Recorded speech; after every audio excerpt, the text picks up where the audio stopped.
Hello everyone. In today's video, we will explore easy ways to calculate totals for every second column in a dataset. This technique can be applied to larger datasets as well. For example, let's calculate the total of the target column for all 6 months, including the achieved column data.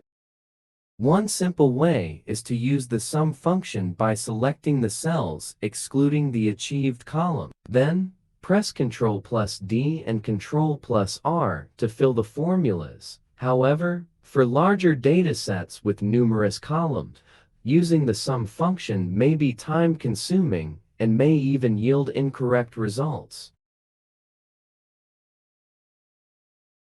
To overcome this, we can utilize the SUMPRODUCT function. Enter SUMPRODUCT and select the array. Then, use the mod function along with the column function to obtain the column number of the range. As we need sum of every second column, divide the column number by 2 and close the brackets. Copy and paste the formula in an empty cell, and let's use the sum function to compare the result with the SUMPRODUCT function.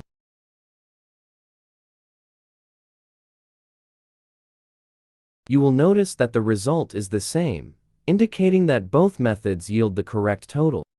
This validation step ensures the accuracy of our calculations and verifies that the SUMPRODUCT function is providing the desired outcome.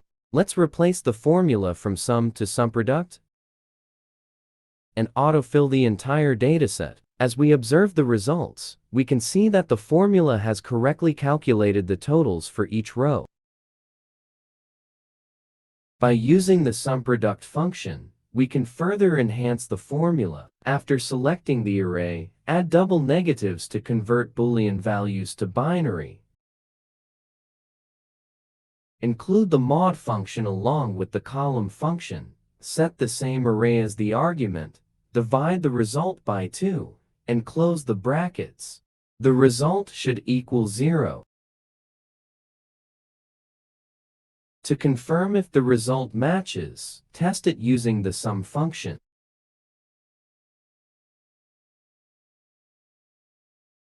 Copy and paste the formula across the dataset, and observe that the output remains consistent. Finally, let's calculate the total of the target and achieved columns for all employees. Press Ctrl+ the equals sign to obtain the output. If you're interested in learning more about some functions, feel free to check out my previous video. Thank you for watching.